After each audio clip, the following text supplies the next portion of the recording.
శివాయ గురువే నమః. జ్ఞానక్షముడు ప్రేక్షకులందరికీ కూడా స్వాగతం. స్థలాలు గాని, మీ యొక్క ప్రాపర్టీస్ గాని ఏవైనా సరే అమ్ముడుకు పోవాలనుకోండి. చాలా అతి అవసరమైనటువంటి పరిస్థితుల్లో ఉన్నటువంటి వాళ్ళు కూడా ఉంటారు.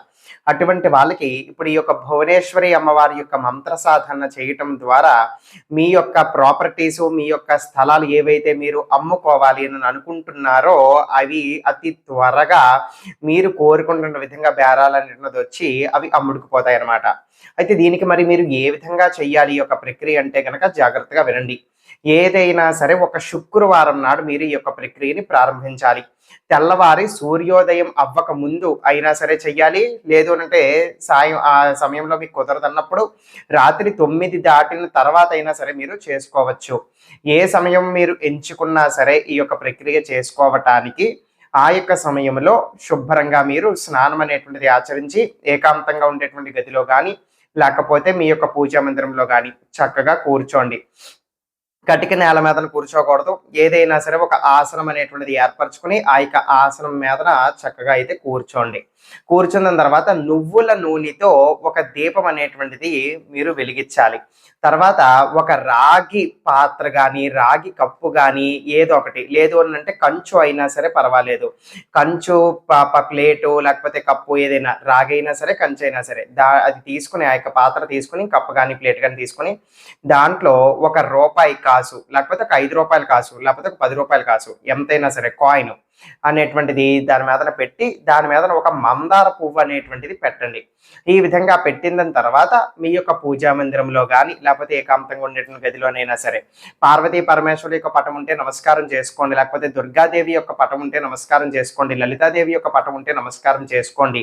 మనం చేసేటువంటి ప్రక్రియ అయితే భువనేశ్వరి అమ్మవారికి సంబంధించిన ప్రక్రియ. కానీ ఆవిడ యొక్క పటం ఉన్నా లేకపోయినా సరే అందరూ కూడా అమ్మవారి యొక్క స్వరూపాలే కాబట్టి దుర్గాదేవికి కానీ లలితాదేవికి కానీ పార్వతీ పరమేశ్వరి యొక్క పటానికి కూడా మీరు నమస్కారం అనేటువంటిది చేసుకోవచ్చు. దీపారాధన చేసి ఈ విధంగా కాసు అనేటువంటిది పెట్టి దాని మీద ఈ విధంగా పుష్పం అనేటువంటిది పెట్టిన తర్వాత 2 చేతులు కూడా చక్కగా జోడించి ఆ యొక్క భువనేశ్వరి తల్లి ఆ యొక్క అమ్మవారిని చక్కగా ధ్యానించి నమస్కారం చేసుకుని అమ్మవారికి మీ యొక్క కోరిక అనేటువంటిది చెప్పుకోవాలి. అమ్మ పలానా నాకు ఉన్నటువంటి ఈ యొక్క స్థలము లేకపోతే పలానా నాకు ఉన్నటువంటి ఈ యొక్క ఆస్తి, ఈ యొక్క ఇల్లు, ఈ యొక్క ప్రాపర్టీ 2, 3 కుదరదు. కేవలం ఒక్కటి మాత్రమే మీరు ఎంచుకొని చేయవలసి ఉంటుంది. ఈ యొక్క ప్రక్రియకి సాధనకి 2 ఉన్నాయండి 3 ఉన్నాయండి అంటే కుదరదు. దానికి సంబంధించిన ప్రక్రియ కాదు. ముందు ఒకటి మీరు టార్గెట్ చెయ్యాలి.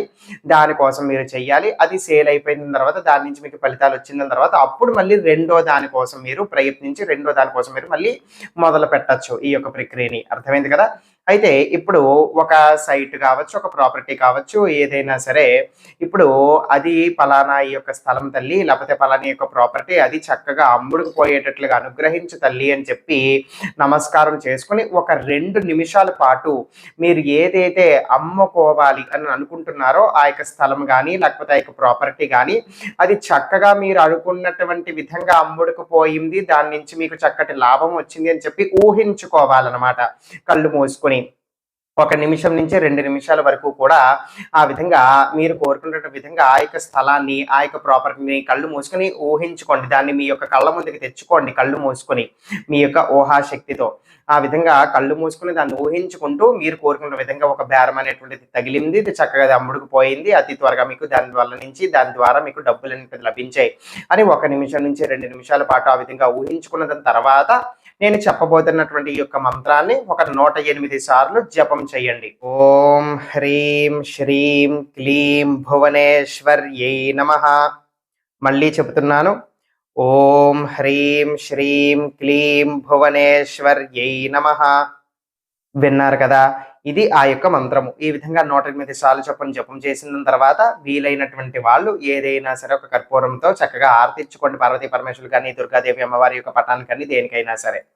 అయితే దీపం అనేటువంటిది కొండెక్కిపోయిన తర్వాత అప్పుడు మీరు ఆ యొక్క పుష్పము ఆ యొక్క కాసు అనేటువంటిది పెట్టారు కదా అవి తీసేసుకోవాలి. అవి తీసుకున్న తర్వాత మీరు ఏదైతే స్థలాన్ని అమ్ముకోవాలి అని అనుకుంటున్నారో ఆ యొక్క స్థలం దగ్గర ఏదైనా కూడా ఒక తులసి మొక్క కానీ లేకపోతే ఒక అరటి చెట్టు కానీ ఉన్నట్లయితే దాని కిందన పాతి పెట్టాలన్నమాట.